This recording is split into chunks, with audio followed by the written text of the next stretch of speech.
நமஸ்காரம். 1000 நாமங்கள் 1000 கதைகள் 377வது திருநாமம் தேவாய நமக.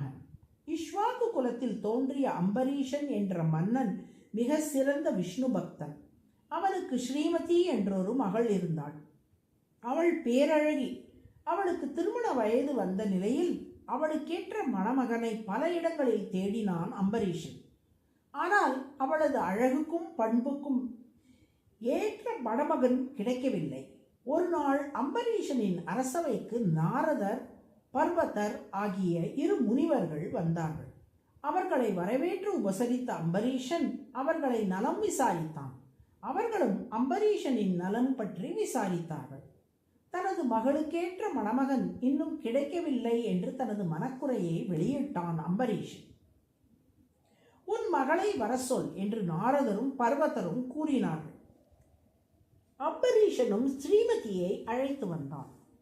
அவளை பார்த்தவுடன் நாரதர், பர்வதர் இருவருக்கும் அவளை மணக்க வேண்டும் என்ற ஆவல் வந்துவிட்டது. தங்களது விருப்பத்தை அம்பரீஷனிடம் கூறிய அவர்கள், நாளை சுயம்வரம் நடத்து. எங்கள் இருவருள் உன் மகள் யாரை விரும்புகிறாளோ அவளுக்கு உன் மகளை மனம் முடித்து வைத்துவிடு.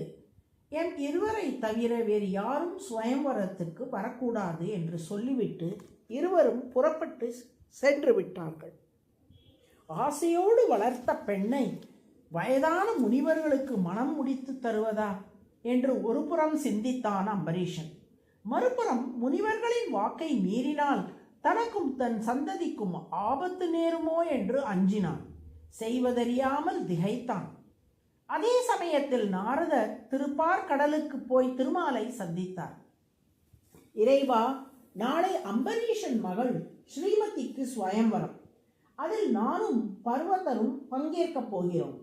அந்த ஸ்வயம்வரத்தின் போது ஸ்ரீமதி கண்ணுக்கு மட்டும் பர்வதரின் முகம் குரங்கு முகம் போல் தெரியும்படி நீ அருள வேண்டும் என்று வேண்டினார். அப்படியே ஆகட்டும் என்றார் திருமால். நாரதர் அங்கிருந்து புறப்பட்டார்.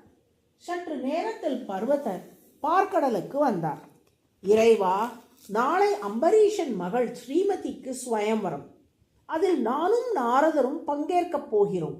அந்த ஸ்வயம்வரத்தின் போது ஸ்ரீமதி கண்ணுக்கு மட்டும் நாரதரின் முகம் கரடி முகம் போல் தெரியும்படி நீ அருள வேண்டும் என்று வேண்டினார்.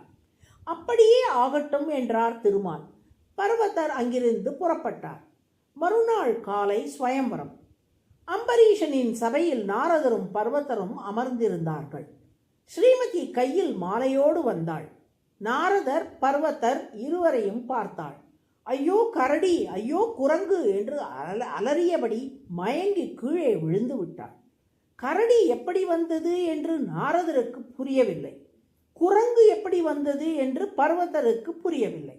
சற்று நேரத்தில் தெளிந்து எழுந்த ஸ்ரீமதி கரடிக்கும் குரங்குக்கும் நடுவே ஒரு அழகான இளைஞனை பார்த்தாள். அவர் கழுத்தில் மாலையிட்டாள். அவனோடு மறைந்து விட்டாள். விரும்பிய பெண் கிடைக்காததால் கோபம் கொண்ட நாரதரும் பர்வதரும் திருப்பார்கடலுக்கு சென்று திருமாலிடம் கடுமையான வார்த்தைகளை பேசினார்கள். எங்களை நீ ஏமாற்றி விட்டாய் என்றார்கள். திருமாலோ, நான் இருவரையுமே ஏமாற்றவில்லை. பர்வதரின் முகம் குரங்காக வேண்டும் என்று நாரதரும், நாரதரின் முகம் கரடியாக வேண்டும் என்று பர்வதரும் கேட்டபடி வரம் தந்தேன். ஸ்ரீமதி நானே கணவனாக வர வேண்டும் என்று என்னிடம் பிரார்த்தித்தாள். அதனால் நானே அவளை மணந்து கொண்டேன். நேர்மறையான பிரார்த்தனைக்கு நேர்மறையான பலன், எதிர்மறையான பிரார்த்தனைக்கு எதிர்மறையான பலன். அவரவரின் எண்ணம் போல் வாழ்வு அமைந்தது என்று விடையளித்து விட்டார். இறைவா, முனிவர்கள் என்று பெயர் பெற்ற நாங்களும் உனது மாயையில் மயங்கிவிட்டோம். ஆனால் உனது இந்த விளையாட்டினாலே இப்போது மனத்தெளிவு பெற்றோம் என்று திருமாலின் திருவடிகளை நாரதரும் பர்வதரும் பணிந்தார்கள்.